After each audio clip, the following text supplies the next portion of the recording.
Vamos lá, pessoal, dando continuidade aos nossos trabalhos. Um outro ponto importante para o estudo da coisa julgada é você saber a forma de identificação da coisa julgada. Aí você vai se perguntar assim, mas como assim forma de identificação? Qual é a ideia? Vamos lá, acompanha aqui meu raciocínio. Já anota aí nas suas anotações. Qual é a natureza jurídica da coisa julgada? Qual a natureza jurídica da coisa julgada? A gente pode trabalhar com duas frentes para identificar a natureza jurídica, digamos assim. Se você trabalhar com a natureza jurídica no plano meramente material, a coisa julgada, ela é uma garantia constitucional. Está lá no artigo 5º da Constituição. É uma garantia constitucional. Então, nesse prisma, eu estou trabalhando com a natureza jurídica meramente material. É uma garantia constitucional atrelada à chamada segurança jurídica ou estabilidade jurídica das relações. Reparem, ao contrário do que muita gente quer convencer vocês, coisa julgada não tem relação alguma com justiça ou correção da decisão. Coisa julgada, ela está adstrita à segurança jurídica, à estabilidade das relações jurídicas. Por isso que eu posso afirmar com bastante segurança que a coisa julgada ela é uma garantia constitucional, é um direito fundamental, está lá no artigo 5º da Constituição. A lei não prejudicará o ato jurídico perfeito, a coisa julgada ou o direito adquirido. Fechou? Beleza. Agora, do ponto de vista meramente processual, qual é a natureza jurídica da coisa julgada? Repito, do ponto de vista meramente processual, qual é a natureza jurídica da coisa julgada? Vejam, do ponto de vista meramente processual, abram por gentileza no artigo 485, eu ia falar parágrafo 5º, inciso 5.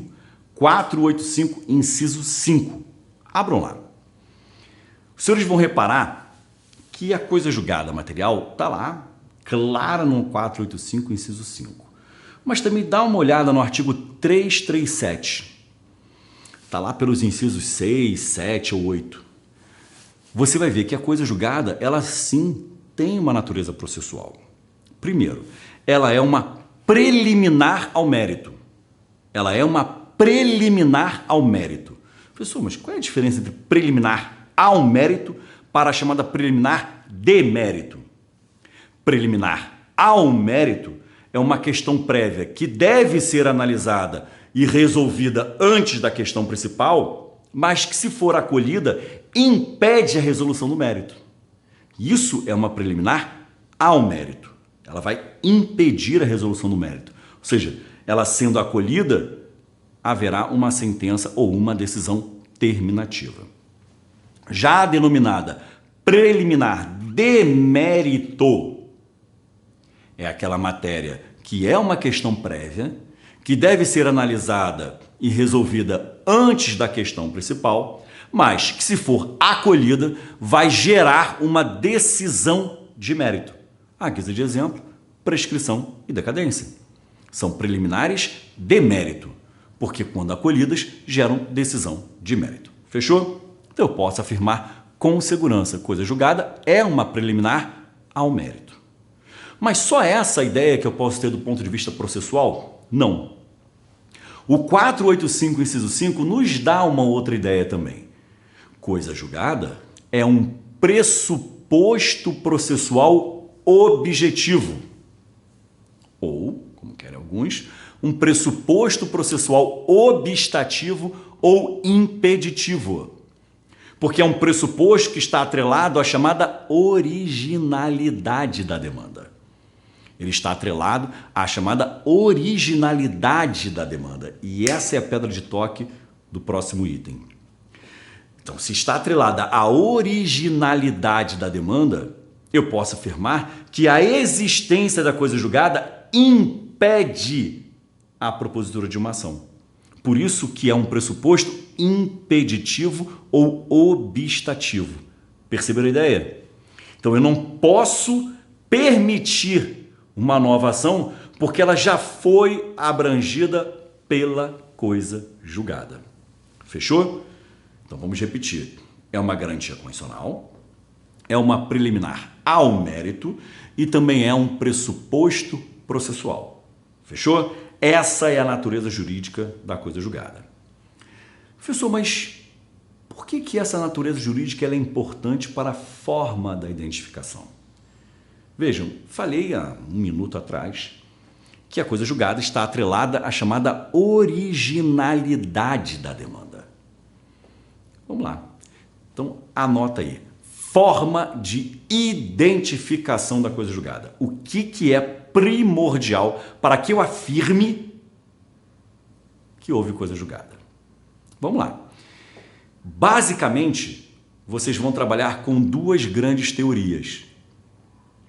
A chamada teoria da tríplice identidade, também chamada triadem, tríplice identidade ou triadem, e esse adem é eadem, tá? Porque é em latim, então a gente não pronuncia a letra E quando está no início da palavra, a gente vai falar triadem.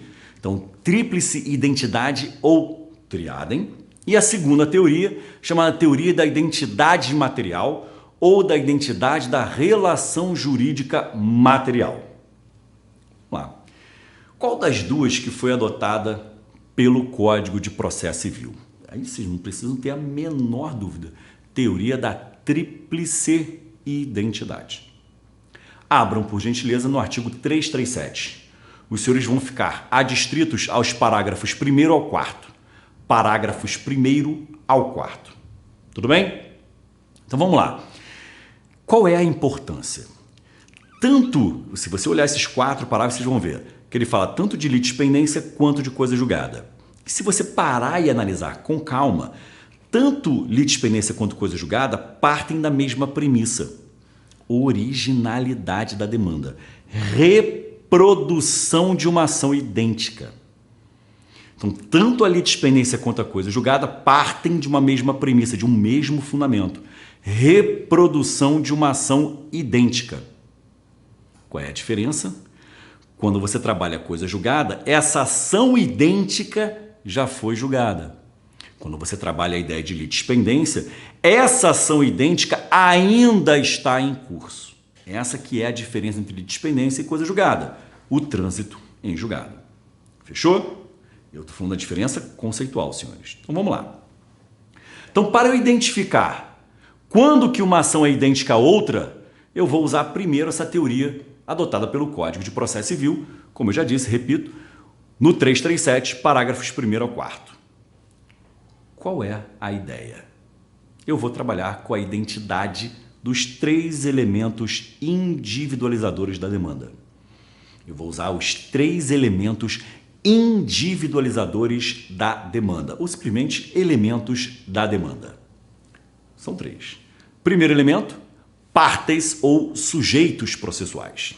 Segundo elemento, causa de pedir. Terceiro elemento, pedido. Se você quiser organizar melhor nas suas anotações, separa assim, coloca elementos da demanda ou elementos individualizadores da demanda. Coloca lá como título.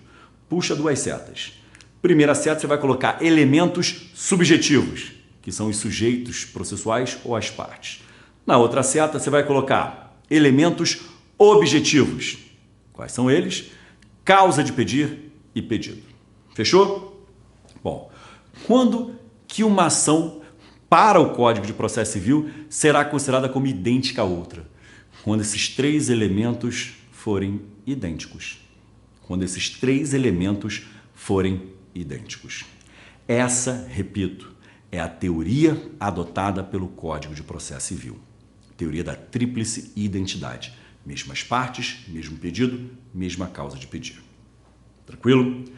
Parte da doutrina trabalha com uma segunda teoria, chamada teoria da identidade material ou teoria da relação jurídica material.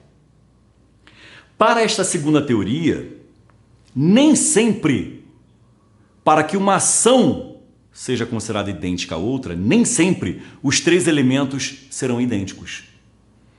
Então, repara a premissa dos caras. Para que uma ação seja considerada como idêntica a outra, nem sempre os 3 elementos serão idênticos. Como assim? Para os defensores dessa segunda teoria, eu posso ter uma ação idêntica a outra, ainda que esses elementos não sejam idênticos.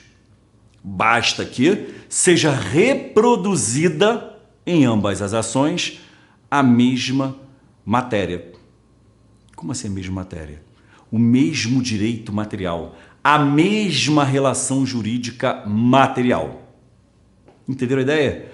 Porque a premissa que eles usam é: a coisa julgada não visa garantir a estabilidade, garantir a segurança jurídica? Então, se eu permitir que duas ações, a despeito de não terem os três elementos idênticos, mas se eu permito que duas ações possam veicular a mesma matéria, a mesma relação jurídica material, eu estou permitindo que entre elas ocorra um conflito de decisões. Tanto é verdade que muitos autores já afirmam assim: dá uma olhada no 55, parágrafo 3º. Dá uma olhada lá no 55, parágrafo 3º.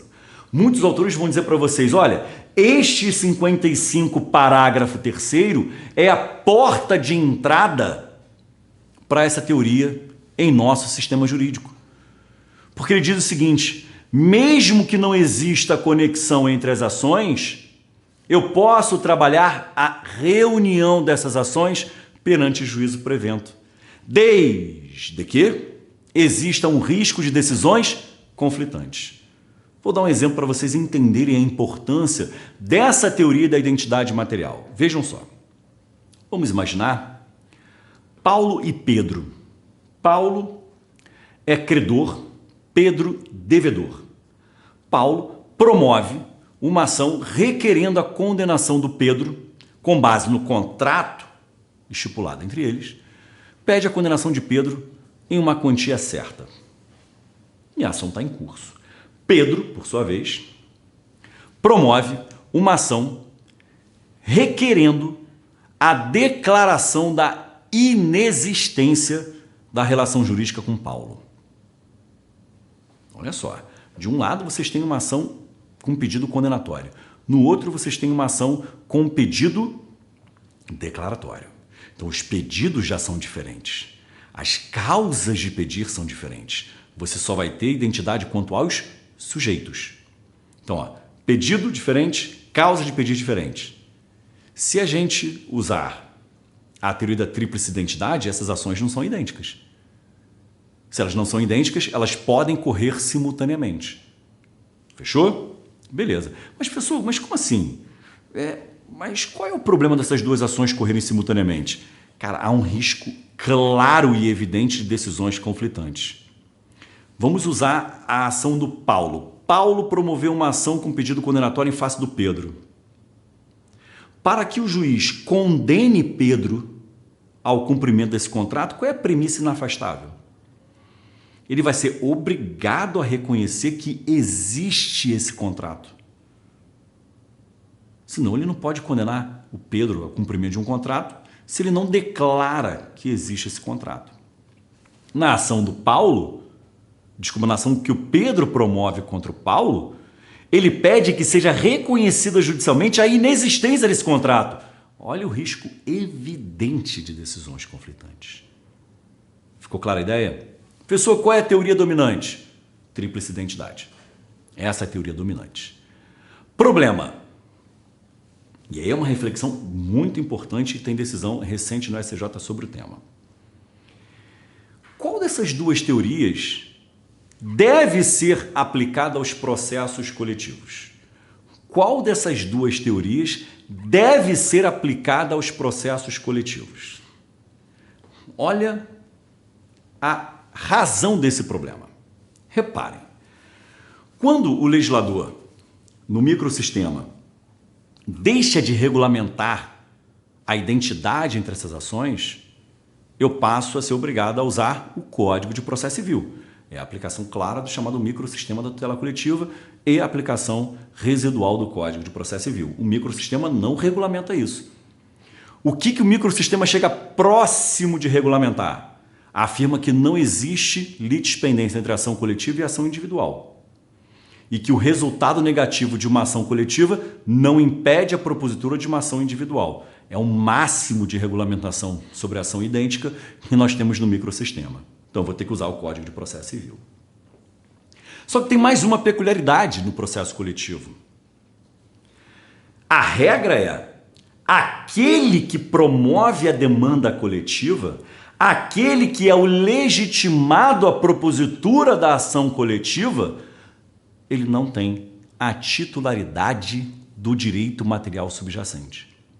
Por exemplo, eu, que sou promotor de tutela coletiva, se eu propuser uma ação civil pública, eu faço como substituto processual. Eu não sou o titular do direito material subjacente, a despeito de inserido na coletividade que eu tutelo. Não sou o titular. Eu atuo como substituto processual. Então vai ser, em processo coletivo, irrelevante para fins de identificação de coisa julgada e litispendência, vai ser irrelevante a identidade das partes formais. É irrelevante, senhores. Se a ação foi proposta pelo Ministério Público e a outra ação foi proposta pela Defensoria, isso é irrelevante para fins de visualização se houve violação da coisa julgada ou litispendência. Porque pouco interessa quem é a parte formal. O que interessa aqui no processo coletivo é saber quem é a parte material. Ou seja, quem serão os beneficiários do resultado do processo coletivo. Qual a comunidade, qual a coletividade tutelada por meio dessa ação coletiva. Isso que vai ser relevante. Então, percebam como que já muda um pouquinho a ideia que a gente tem lá no processo individual.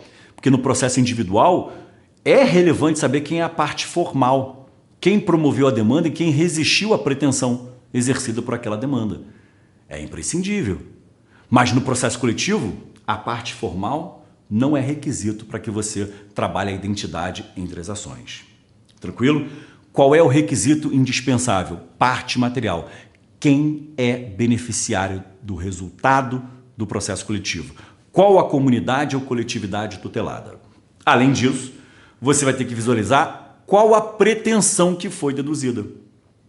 Se as pretensões forem idênticas, eu posso falar em litispendência e posso falar em violação à coisa julgada. Por quê? Não existe litispendência entre ação coletiva e ação individual, mas entre ações coletivas existe litispendência. Então fica aqui a dica, cuidado com isso, muita gente erra esse ponto. E qual é a importância atual sobre esta pergunta que eu acabei de fazer? O STJ decidiu, de uma forma bem recente, que para fins de litispendência, professor, mas a gente não está estudando coisa julgada? Sim, mas a litispendência e coisa julgada, lembra que eu falei para vocês? Conceitualmente a diferença é só trânsito em julgado. Então tudo que eu falo de litispendência se aplica a coisa julgada. O STJ reconheceu que para fins de identificação de litispendência é despicienda a análise da parte formal da demanda coletiva. O que é relevante é a comunidade ou a coletividade tutelada pelas ações. Isso está no RESP 17.26.147 de São Paulo. 17.26.147 de São Paulo. Nesse RESP, o STJ decidiu exatamente dessa forma que eu vos apresentei. Tudo bem? Então, bons estudos aí a todos.